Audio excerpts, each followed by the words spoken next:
Horror कहानियां TV. शब्द, तुझे भरोसा नहीं ना, तो फिर जा अपने कमरे में जाकर देख। तेरे पलंग के नीचे तुझे तेरी माँ की हड्डियां मिलेंगी। प्रभात दौड़कर अपने कमरे में जाता है और अपने पलंग के नीचे देखता है। वहां पर सचमुच एक कंकाल पड़ा हुआ था और उसके शरीर पर जो कपड़े थे वो प्रभात की माँ के थे।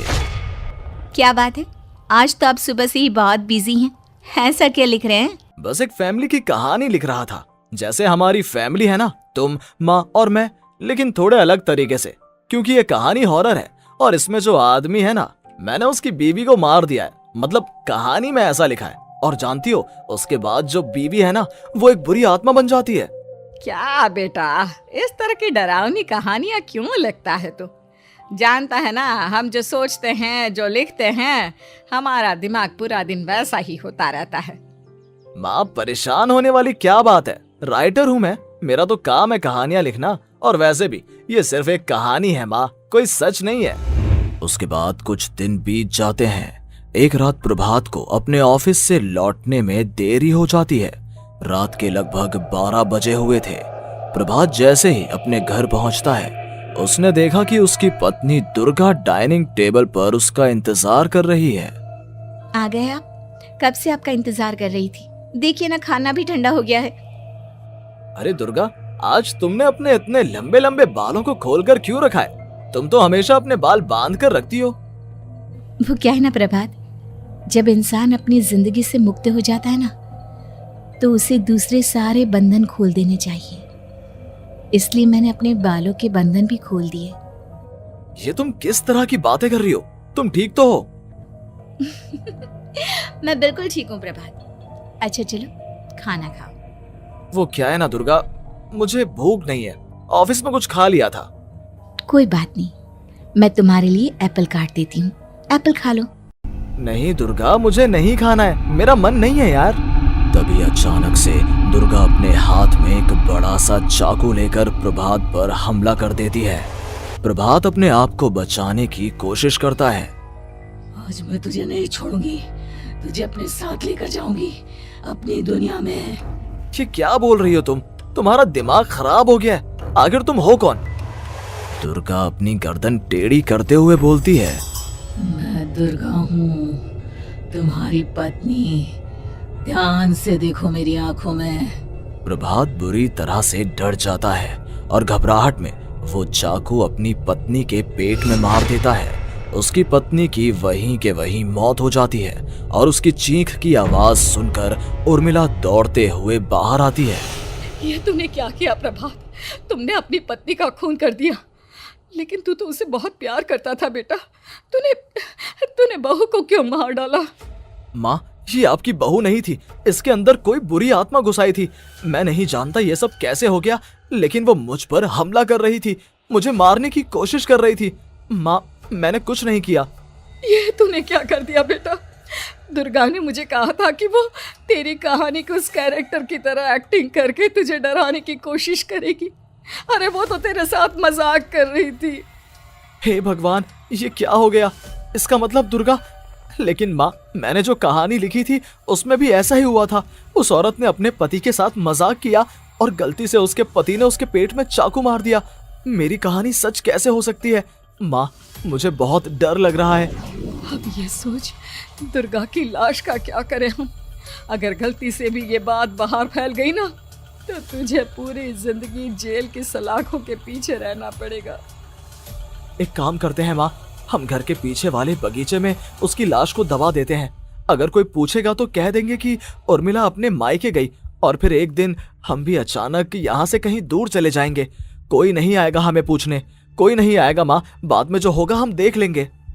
प्रभात अपनी माँ उर्मिला की मदद से दुर्गा की लाश को अपने घर के बगीचे में गाड़ देता है। कुछ दिन तो ऐसे ही बीत जाते हैं, लेकिन एक दिन अचानक रसोई से आ रही कुछ आवाजें सुनकर प्रभात की नींद खुलती है। प्रभात ने देखा कि वहां पर एक लंबे बालों वाली औरत दूसरी तरफ चेहरा करके खड़ी हुई थी। कौन है? कौन है वहां पर? अरे कौन हो तुम? मैं दुर्गा हूँ प्रभात। क्या हुआ? मुझसे इस तरह के सवाल क्यों कर रहे हो तुम? तुम दुर्गा नहीं हो सकती। दुर्गा तो प्रभात, मैं तुम्हारी पत्नी हूँ, तुम मुझे कैसे भूल सकते हो? 4 दिन के लिए मायके क्या चली गई, तुम तो मुझे भूल ही गए। अब अगली बार ना मैं कहीं नहीं जाऊंगी। पता चला तुमने तो मुझे पहचानने से ही इनकार कर दिया। नहीं, तुम दुर्गा नहीं हो सकती। तुम दुर्गा हो ही नहीं सकती। मैं जानता हूं ये सब क्या हो रहा है। मैंने अपनी कहानी में लिखा था कि उस आदमी की पत्नी की मौत के बाद एक बुरी आत्मा उसका रूप लेकर उसके घर में आ जाती है। तुम वही हो ना? और अचानक से खूबसूरत दुर्गा का चेहरा काला पड़ जाता है।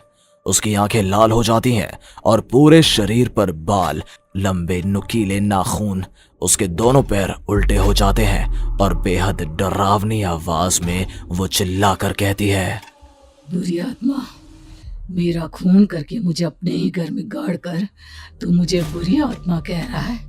मैं तुझे छोड़ूंगी नहीं। और अचानक से प्रभात के घर में बेहद डरावनी आवाजें गूंजने लगती हैं। घर में चारों तरफ बहुत सारी बुरी आत्माएं नजर आने लगती हैं। प्रभात घबरा कर अपनी माँ को आवाज देता है, माँ कहाँ है आप? जल्दी आइए माँ, देखिए ना ये सब क्या हो रहा है। प्रभात ने देखा कि अचानक से उसकी माँ कमरे से दौड़ कर आती है। क्या हुआ प्रभात? और ये लोग कौन है? इन सब की गर्दन टेढ़ी क्यों है? इनके बाल खुले हुए। प्रभात, ये सब लोग तो मुझे मरे हुए नजर आ रहे हैं। हाँ माँ, ये सब लोग मरे हुए ही हैं और ये ठीक वैसा ही हो रहा है जैसा मेरी कहानी में हुआ था। लेकिन मेरी कहानी के हिसाब से तो आप भी। अचानक से उर्मिला का रूप बदल जाता है। वो भी एक डरावने साए की तरह बन जाती है और बेहद डरावनी आवाज में चिल्ला चिल्ला कर कहती है, मर गई तेरी माँ। जानता है, कल रात जब तू सो रहा था ना, तो मैंने उसके शरीर का सारा खून पी लिया। अब बस हड्डियां बची है उसके शरीर में। नहीं, ऐसा नहीं हो सकता। ऐसा बिल्कुल नहीं हो सकता। मेरी माँ नहीं मर सकती। तुझे भरोसा नहीं ना? तो फिर जा, अपने कमरे में जाकर देख। तेरे पलंग के नीचे तुझे तेरी माँ की हड्डियां मिलेंगी। प्रभात दौड़कर अपने कमरे में जाता है और अपने पलंग के नीचे देखता है। वहां पर सचमुच एक कंकाल पड़ा हुआ था और उसके शरीर पर जो कपड़े थे वो प्रभात की माँ के थे। माँ, अब मुझे कुछ करना पड़ेगा। लेकिन मेरी कहानी में लिखा था कि माँ की मौत मेरे हाथों से होगी, पर माँ तो पहले ही मर चुकी है और वो बुरी आत्मा मुझे भी मार देगी। नहीं, इससे पहले कि वो मुझे कुछ करे, मुझे उसका काम खत्म करना होगा।